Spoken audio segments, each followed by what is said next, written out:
Movie की starting में हमें यहाँ पर कुछ फ्रेंड्स को दिखाया जाता है, जो कि ये सभी लोग इस जगह पर एंजॉय करते हुए पार्टी और साथ में चिल कर रहे होते हैं। यहाँ पर ये टोटल 6 लोग होते हैं। इस घर में कुछ देर बाद इन सभी लोगों को एक अजीब सा बोर्ड गेम जैसा कुछ मिलता है, जिसका नाम गेम ऑफ डेथ है। वो लोग इस गेम के इंस्ट्रक्शन बुक को पढ़ रहे होते हैं, जिसमें लिखा होता है कि ये गेम आपके होश उड़ा सकती है। सभी लोग अब इस गेम को खेलने का फैसला करते हैं। इस गेम को खेलने के लिए ये सभी अपनी उंगली को इस गेम बोर्ड पर रखते हैं और जब एस्ली स्टार्ट के बटन को प्रेस करके गेम स्टार्ट करती है तो गेम में से कोई नुकीली चीज निकलकर सभी की उंगलियों में से हल्का सा खून लेके गेम स्टार्ट कर देती है और उसके मॉनिटर पर फिर 24 लिख कर आ जाता है। ये थोड़ा अजीब है। टाइलर कहता है कि मैंने पहले ऐसा कोई गेम नहीं खेला जिसमें किसी को हर्ट होता हो। सभी लोग फिर से गेम को ध्यान से देखते हैं और बेथ बाद में इस गेम के रूल्स की बुक को पढ़ने लगती है। उसमें लिखा होता है कि गेम के स्टार्ट हो जाने के बाद में कोई इसे क्विट नहीं कर सकता। मारो या फिर मरो, सिर्फ मौत ही इसका समाधान है। इसको पढ़ लेने के बाद में भी सभी लोग इसको बेहद हल्के मिले रहे थे। उन्हें लगता है कि ये भी आखिर एक बोर्ड गेम ही तो है। जिसके बाद में इसे नजरअंदाज करके कुछ लोग बाहर जाकर अपनी एंजॉयमेंट कंटिन्यू कर देते हैं। अब उनके मस्ती करने के दौरान अचानक से मैट को उसके सर में बेहद ही तेजी से दर्द होने लगता है। ये बेहद ही हार्ड पेन होता है और कुछ समय बाद मैट का सर ब्लास्ट हो जाता है। उसके मर जाने के बाद में अंदर गेम से 1 डाउन की आवाज आती है और काउंट 24 से 23 हो जाता है। बाहर सभी लोग नहीं समझ पाए होते हैं कि आखिर ये यहाँ हुआ क्या है। चारों ओर बस ब्लड ही ब्लड होता है। केनी और बाकी लोग सभी को वापस अंदर ले जाते हैं क्योंकि इन्हें अभी यही लग रहा है कि शायद दूर से किसी स्नाइपर ने मैट को शूट किया है। बेथ खिड़की से बाहर झांक के देखने की कोशिश करती है लेकिन उसे बाहर कोई भी नहीं दिखता। ये सब देख के मैरी जल्दी से पुलिस के पास में कॉल करके यहाँ की सिचुएशन और एड्रेस बता देती है और जल्दी वो लोग अब यहाँ पर आने वाले होते हैं। अब तभी उनके डोर पर आके कोई नॉक करता है। टॉम जल्दी से अपनी गन निकाल लेता है और धीरे धीरे जाके वो डोर को खोल के देखता है। डोर को खोल के देखने पर उसे यहाँ एक ओल्ड मैन दिखाई देता है। टॉम उसी पर गन पॉइंट करके उसे ही किलर समझता है, लेकिन वो ओल्ड मैन बता रहा होता है कि उसने यहाँ से चीखने की आवाजें सुनी तो वो यहाँ आ गया, मगर कोई भी उसकी बातों का बिलीव नहीं कर रहा होता है। अब तभी अचानक से फिर केनी के साथ उसके सर में भी दर्द चालू हो जाता है। उसका सर किसी गुब्बारे की तरह पहले फूलता है और बाद में वो फट जाता है, जिसे देखकर सभी लोग बिल्कुल ही चौंक जाते हैं। उसके मरने से गेम में से फिर से 1 डाउन की आवाज आती है और काउंट डाउन भी 22 हो जाता है। टॉम इसे देखकर समझ गया है कि जो भी गेम के रूल बुक में लिखा हुआ था वो अब सच हो रहा है। गेम के मुताबिक या तो किसी को मारो या खुद मरो। वो ये बात समझ जाता है और उसके सामने ये जो ओल्ड मैन था वो उसकी ओर गन करके उसे जब शूट करके मार देता है तो एक बार फिर से गेम में से दोबारा वैसी ही साउंड आती है और काउंटडाउन भी कम हो जाता है। अब सभी समझ जाते हैं कि हमें जिंदा रहने के लिए बाकी बचे 21 लोगों को मारना होगा। हालांकि इनमें कई लोग दूसरे इनोसेंट पीपल को नहीं मारना चाहते,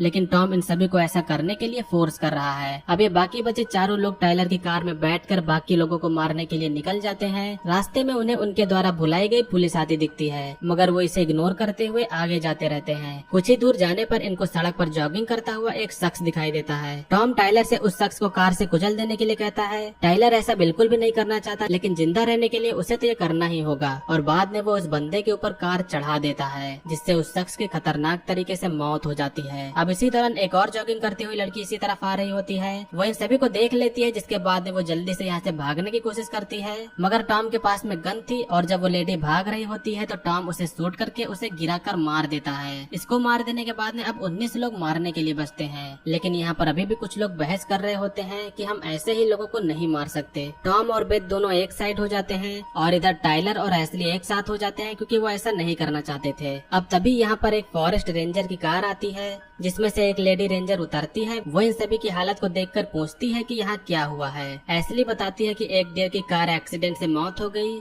वो रेंजर इनकी बातें सुन ही रही थी कि तभी अचानक से कार के अंदर मैरी की फिर वो गेम खुद ही जान ले लेती है। इसके बाद में ये ऑफिसर इन पर गन पॉइंट कर देती है, जिसके बाद में टॉम एस्ली पर गन पॉइंट करके बेथ के साथ में टाइलर की कार से यहाँ से चला जाता है, क्योंकि उसे पता था कि जिंदा रहने के लिए उसे बाकी लोगों को मारना ही होगा। कुछ दूर जाने के बाद में अब फिर से किसी दूसरे के मरने की बारी आने वाली होती है। टॉम बेथ से प्यार करता है, इसीलिए शायद अगला नंबर बेथ का ना हो तो टॉम अपने को ही मारने वाला होता है, जिससे बेथ को कुछ और टाइम मिल जाए। लेकिन इस इस तरफ हम देखते हैं कि अगला नंबर टाइलर का होता है। उसका फेस भी बाकियों की तरह फूलने लगा था। वो जस्ट मरने ही वाला होता है, लेकिन इधर एशली ना चाहते हुए भी टाइलर को बचाने के लिए उस फॉरेस्ट रेंजर को मार देती है, जिसके बाद में अब टाइलर बच जाता है। इधर इनको भी गेम से 1 डाउन की साउंड सुनाई देती है, लेकिन इनको ये नहीं पता होता है कि मरा कौन है। टॉम और बेथ दोनों लोग एक हॉस्पिटल की तरफ जा रहे होते हैं। टाइलर की कार में जीपीएस लगा हुआ था, तो वो लोग इसे फॉलो करते हुए वो भी इन लोगों के पीछे इन्हें ट्रैक करते हुए चले जाते हैं। इधर टॉम और बेथ इस हॉस्पिटल के पास में पहुंचते हैं।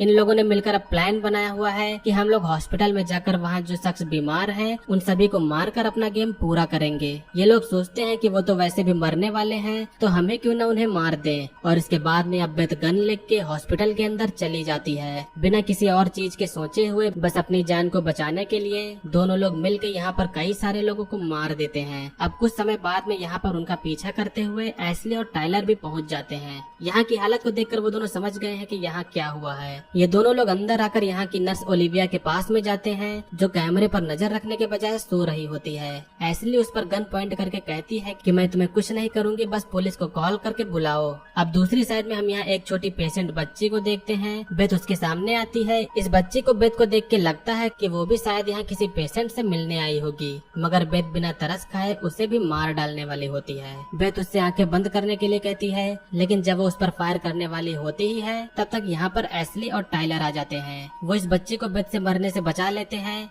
अब जब बेथ गोली चलाती ही है कि तब तक पहले ही एशली उस पर गोली चला देती है, जिसके बाद में यहाँ पर बेथ की भी मौत होती है। बेथ के मर जाने के बाद में दूसरी ओर से टॉम आता है, जो वो बेथ को मरा देखकर बिल्कुल भी खुश नहीं था। उसे बेथ के मरने का बहुत पछतावा था, मगर बाद में टाइलर और टॉम के बीच में फाइट शुरू हो जाती है। इस फाइट में टाइलर टॉम के गर्दन पर अपनी उंगलियों से नोच लेता है और कुछ ही समय बाद में उसके गले से खून निकल जाने की वजह से उसकी भी अब मौत हो जाती है। टॉम के मर जाने के बाद में अब सिर्फ लास्ट में एक इंसान की मौत बाकी रह गई थी। एशली, जो कि पहले किसी को भी मारना नहीं चाहती थी, तो वो जब इस गेम के विनिंग की इतना क्लोज आ चुकी होती है, तो यहाँ पर आकर उसका माइंड भी चेंज हो जाता है और वो अपनी गन से टाइलर को शूट करके मार देती है। अंत में सिर्फ यहाँ एशली बचती है, जो कि वो अब इस गेम की विनर है। कुछ समय बाद यहाँ पुलिस आ जाती है और वो लोग एशली को पकड़ लेते हैं। अब कुछ समय बाद में हम क्रिसमस के दिन पर देखते हैं, जहाँ पर हमें कई सारे गिफ्ट्स दिखाई देते हैं। एक कॉप इनमें से गिफ्ट को खोलता है, जिसके बाद में इसमें से वही गेम ऑफ डेथ वाला बोर्ड गेम निकलता है। वो कॉप सभी से इसे खेलने के लिए कहता है, लेकिन इन सभी को इस बात का अंदाजा नहीं है कि ये गेम कितना खतरनाक है। और अंत में अब यहीं पर इस मूवी का एंड होता है। सो दोस्तों, ये थी 2017 की एक हॉरर थ्रिलर मूवी का एक्सप्लेनेशन। मूवी का नेम है गेम ऑफ डेथ। उम्मीद करता हूँ कि आप लोगों ने इस मूवी के एक्सप्लेनेशन को एंजॉय किया होगा। मूवी का एक्सप्लेनेशन अगर आपको पसंद आया हो तो वीडियो को लाइक करिएगा। चैनल पर अगर आप लोग नए हो तो सब्सक्राइब करिएगा। आज की वीडियो के लिए बस इतना ही, मिलेंगे अगली वीडियो में। तब तक के लिए बाय। जय हिंद, वंदे मातरम।